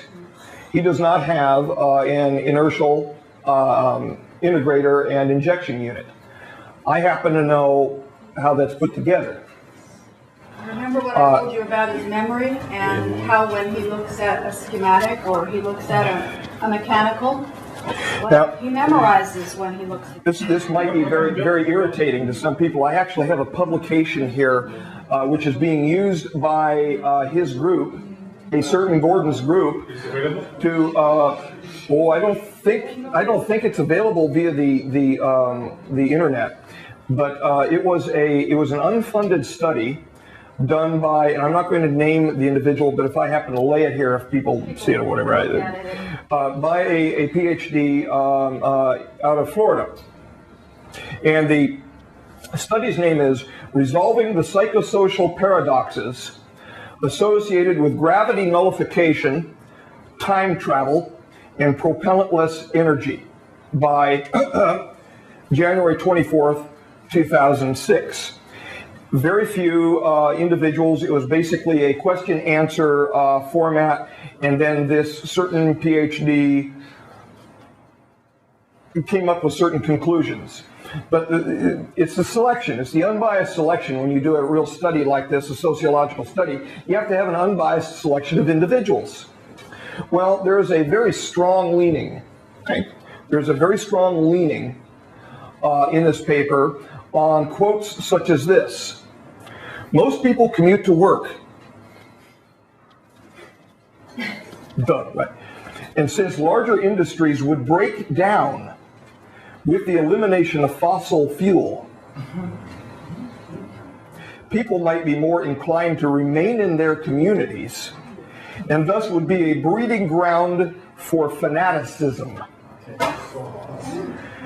Speak to Brian O'Leary about the reality involved with this, because this is, in my personal view, a line of garbage. That's my personal view of this, because as I said, we have a birthright. This is associated with a certain Gordon's group. A certain Gordon is associated with the aviary, which does not have your best interests at heart, in my personal view. a certain Gordon is trying to back engineer or create Power. He's trying to gather power and influence by creating a flight device based upon back-engineered specs. But he doesn't have all the specs. He knows that somebody in this room has memorized specs, mechanical drawings, everything that he wants. So he's been pleading with Dan to help his project. Oh, he wrote an email. Oh, you gave up a lot of money and a lot of power. That's what he said to him. Okay. Well, I didn't. I come close to telling him to stuff his money and his power. But what? Remember my question was specifically about Bill Hamilton. That's his choice. I didn't say it. No, I'm just saying that's his choice. If he wishes to take other measures, if you're meaning maybe even toward us, because a certain Gordon has a certain bravado, that's his choice. We have team members too. Just remember, my question was initially about this, specifically about the role of Bill Hamilton in this, because I remember he was close with you about, and also his book. Bill Hamilton is a very intelligent, big-hearted, good man. Oh no. Okay, let me tell you about a certain Gordon's team. A certain Gordon's team doesn't exist. Okay, a certain Gordon's team is an email loop that contains about everybody on the face of the earth except for maybe the people in this room. I was on the email loop, and I was never part of a certain Gordon's team. He kept saying that Dan was involved in the elite part of his management team. He's calling something like Knights Temporum or something weird. I wrote to the guy and I said, take him off your email loop. There is no contract, there is no agreement. You have given no consideration. There has been no agreement to associate with you. You simply asked us to listen to a proposal.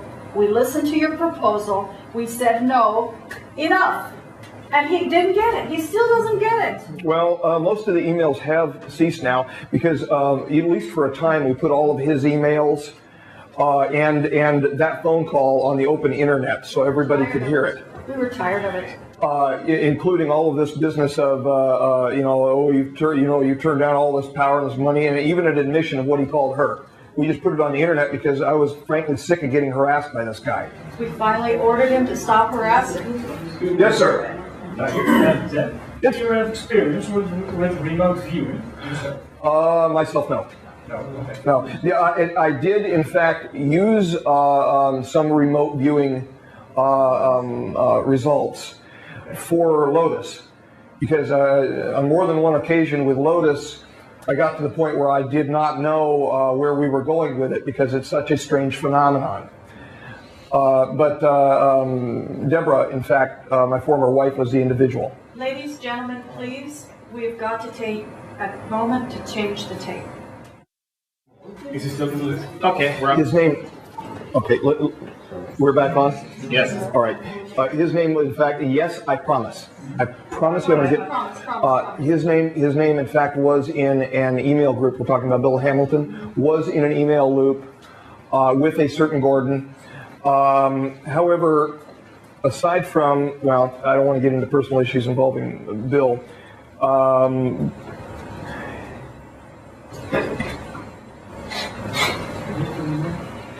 I'm just weighing something here. He indicated to me in an email that he didn't really expect much from him. All right, he's a good man. Bill Hamilton is a good man. Yes, sir. Thank you. I feel like I should turn off my clocking device. And you have not asked any previous questions whatsoever during the forum. I was just wondering on the 3D question, that who guarantees the 3D for the, let's say, the P54 or 52 or whatever? Delegates. Because you said there's no, or not too many records or whatever. Well, they had assigned 3D, there have to be some guarantee that the 3D will be kept. So the guarantee is they talk for them to, you know. What are you saying? What's in it for them to keep the treaty? No, for it. So what's the guarantee that we keep, you know, our side of the treaty? Well, some of which were the handing over of heirlooms, children. Other issues involve détente between the signatories. As long as détente was in existence, a hot war would not break out. There have been a few issues about people firing at people, including U.S. authorities firing at certain craft. And you may have seen certain STS videos of devices being, projectiles being fired up through the atmosphere and at craft. Those were some hot war provocations. They were violating, there was a specific one that I remember seeing where there was actually a violation and they were not supposed to have a number of craft in our atmosphere. They came in with an extra craft and a shot was fired at them.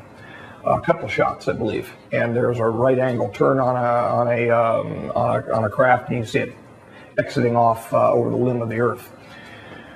Sir. I understand you're a microbiologist. Yes, sir. And you're into the Kabbalah and further. Yes. Yes. Have you done any research on cancer?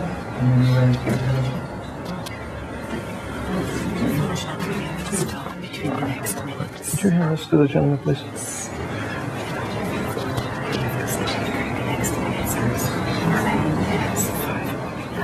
Ladies and gentlemen, I've just been advised that because of the requirements of the hotel in the room, we only have 5 minutes. You want to hear the tape? Of you?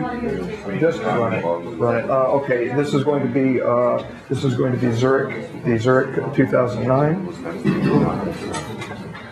Okay, that would be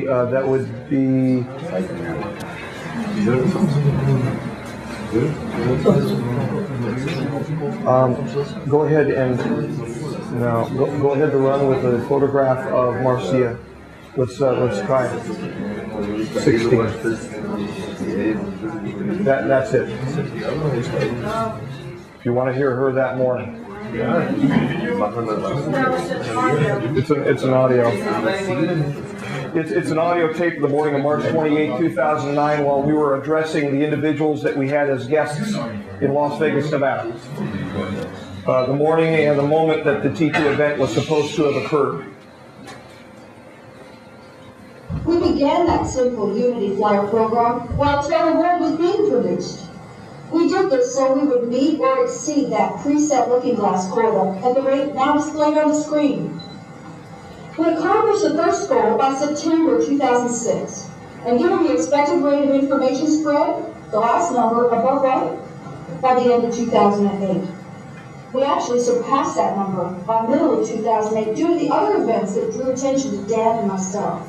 That simple flyer remains the embodiment of what Tell the World means.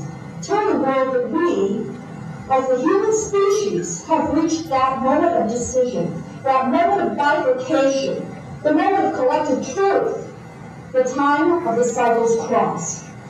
Tell the world that now is the time, and now is the moment, when we must focus upon the unity of our species and all the fragile life here and beyond the earth.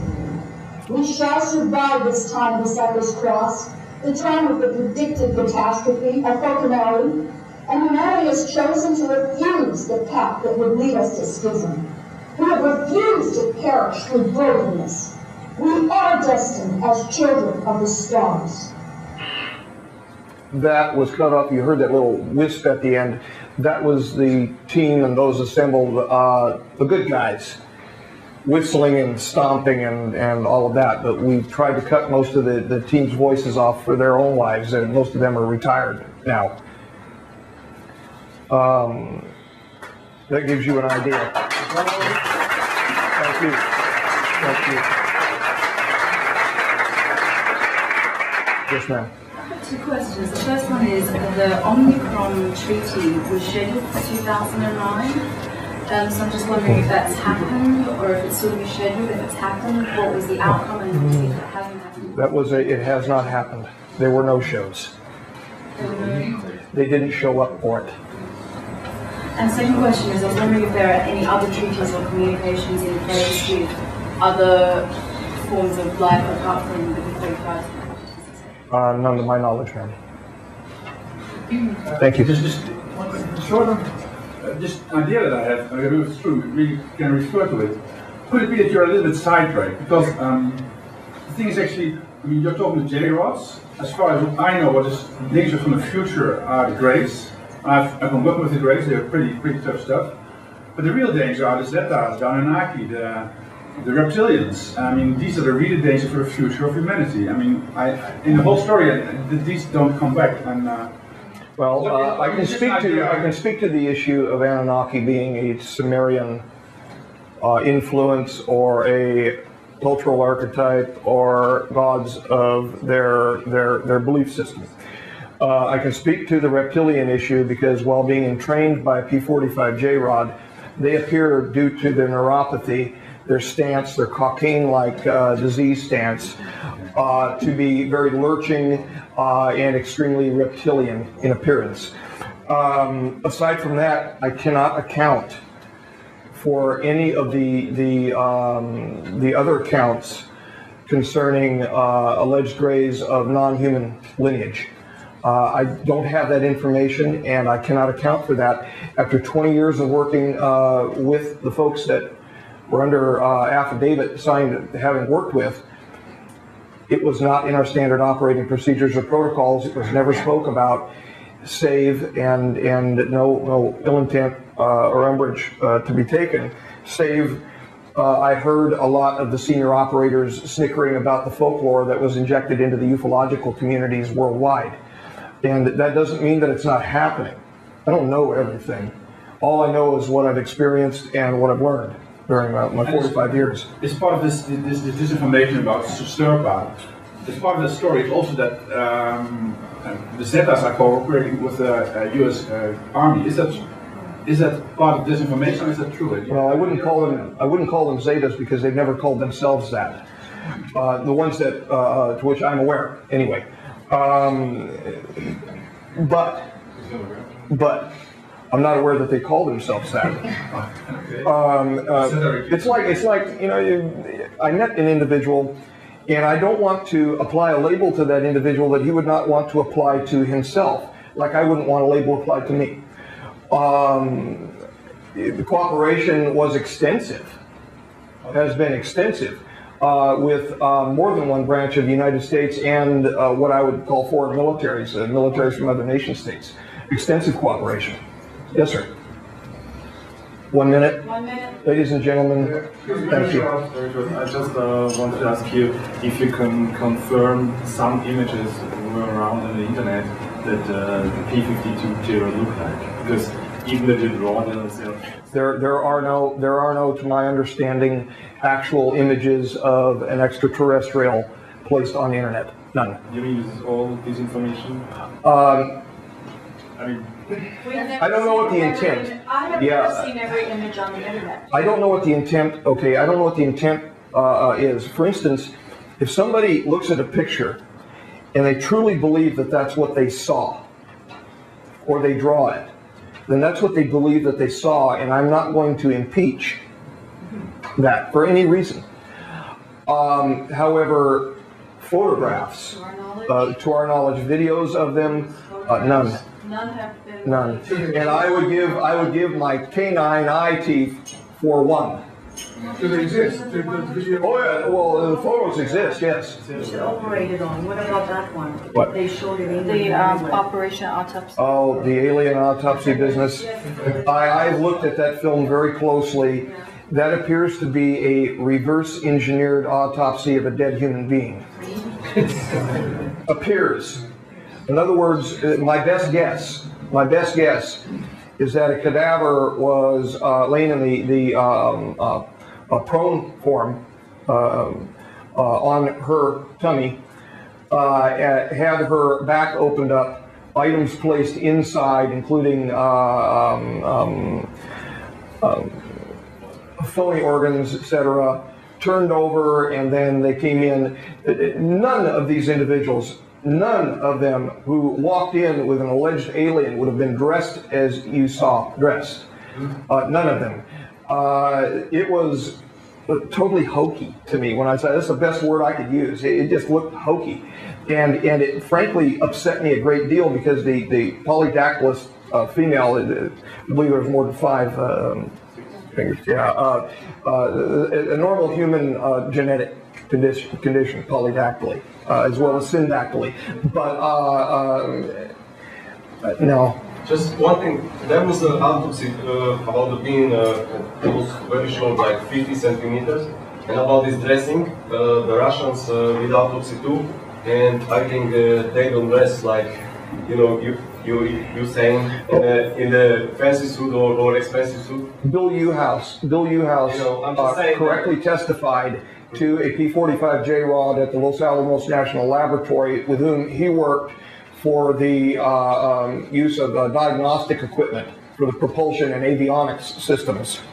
I saw the benefit given to S4 of what he built, and in fact, in our one DVD, his son, Will, and myself talk about what Bill developed with the particular J-Rod, the P-45 J-Rod. That P-45 J-Rod was on board at the same time as Kaela, the P-52 that I met, that crashed in 1953. We're running out of time. At the end of time. I realize you're reticent to speak about things religious, but was Christ a time traveler? We're all time travelers. Now, wasn't that diplomatic? Thank you.